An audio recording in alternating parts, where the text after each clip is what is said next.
Warriors NRL Fanatics here back today with a video, and it's going to be my 5 takeaways from the game versus the Parramatta Eels last Sunday.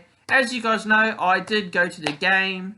It was a great time, but I'm going to get through my 5 takeaways from this game, so let's get into it. So the first point I want to make out of the game versus the Parramatta Eels was,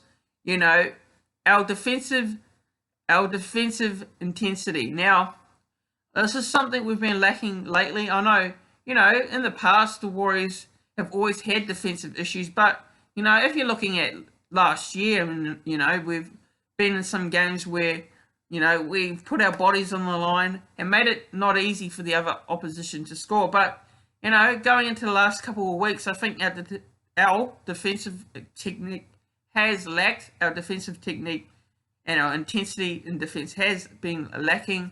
And we were coming up against a very strong opponent, and, we had to defend very well in this game. And it all started very, very poorly, first 20 minutes of the first half, Parramatta, they were completely dominant. And the Warriors, when I was watching it live, I was at the game when I was watching it live. Now, when I saw Parramatta come down our end and look like they're going to look like they're going to score every time, because, when players from Parramatta, they stand up in the tackle, they gain an extra metre, and that's the way I saw it from my point of view during the game when I was there. And that defence wasn't great. And, the first couple of tries Parramatta scored, they were relatively easy points. They were easy points.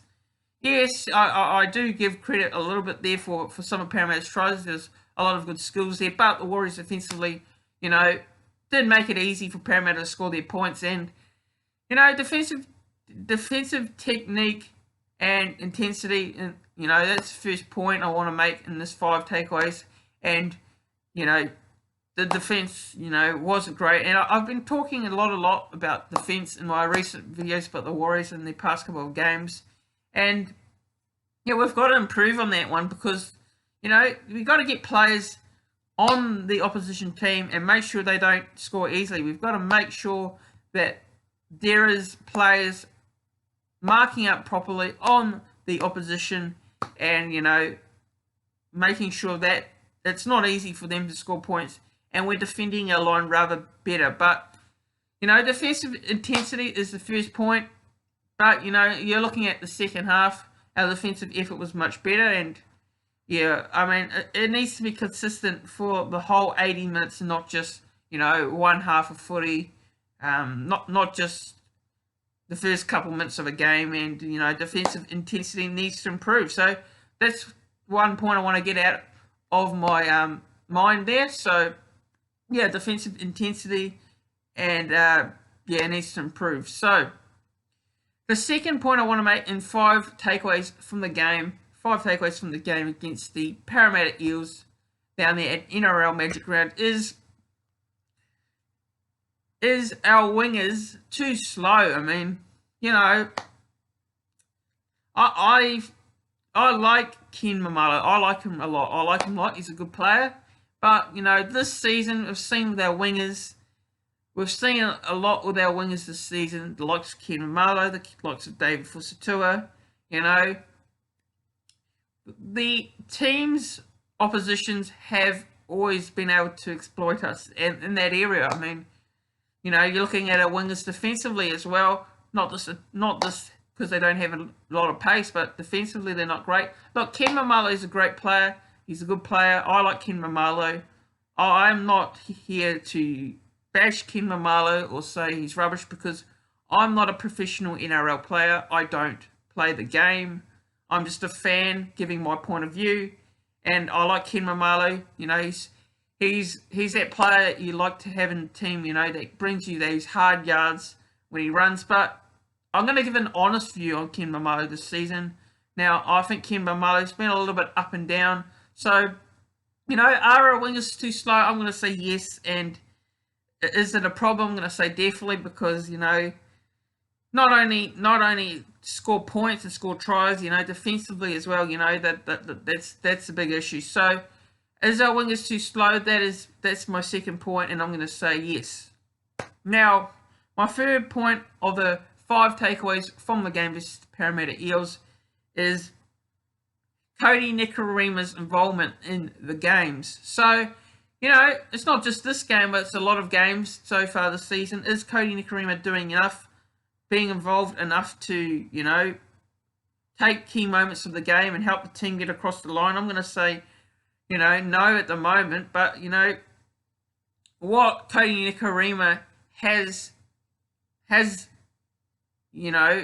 been able to do, like, last year, you look at last year, Cody Nikorima's best season last year, it was his best season, in my opinion, last year, and I thought he had a great season last year, one of his best for the Warriors. But this year, there's been some games where I think Cody Nikorima, you need to run the ball, you need to, you're a dangerous player when you're on, but if you get more involved and run the ball, you can be a great player, Cody Nikorima. That's my problem with Cody Nikorima. I mean, I like Cody Nikorima. He's a good, decent player, but he can have those games where he's been up and down. You can get that with Cody Nikorima a lot, and I think my third point about Cody Nikorima is try to get more involved in the game. That's what I'm trying to say here. Try to get more involved, and even not just Cody. I mean, players around him. Give them more ball, and Cody Nikorima, I mean, he can be a good player on his day. So my third point is Cody Nikorima's involvement in the game. Now the fourth point and my 5 takeaways from the game with Parramatta Eels is, second half effort. And look, second half effort, don't get me wrong, I like what we did in the second half. The defence was much better in the second half, actually. I mean, if you're looking at the second half, we probably won the second half. And Parramatta, they didn't score too many points in the second half, which was a bit of a surprise to me. I thought Parramatta were going to go on and win it by a lot more. They did win by 34 points.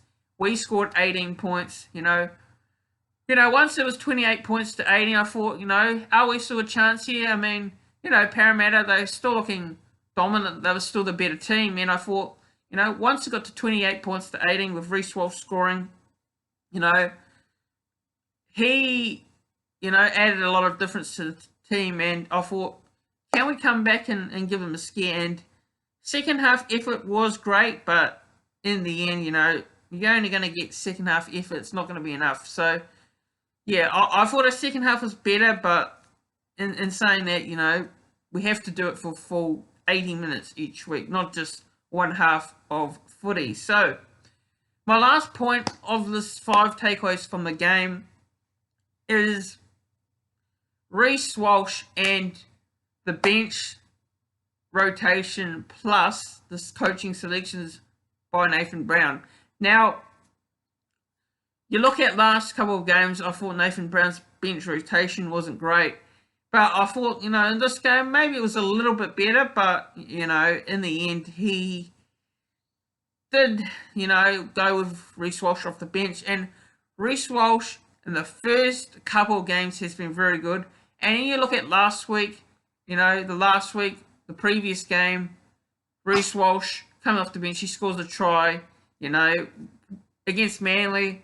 And, he had made a big difference. He made a big difference, not only there, but, he made a difference in attack. And we managed to score a lot of points when he came on the field. And this is the big issue I've got here with Nathan Brown's coaching selections at the moment. And this is just an honest opinion. I'm not bashing Nathan Brown.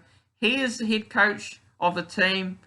He's the head coach of the team, and he makes the decisions. And I'm just a fan giving my view. But Nathan Brown, look, I think, you've got these couple of these selections wrong. I think you got these selections wrong. You need to be starting Reece Walsh. He needs to be starting, and he just makes it a big impact on the game, Reece Walsh. And he needs to be starting. I don't know what you're going to do there.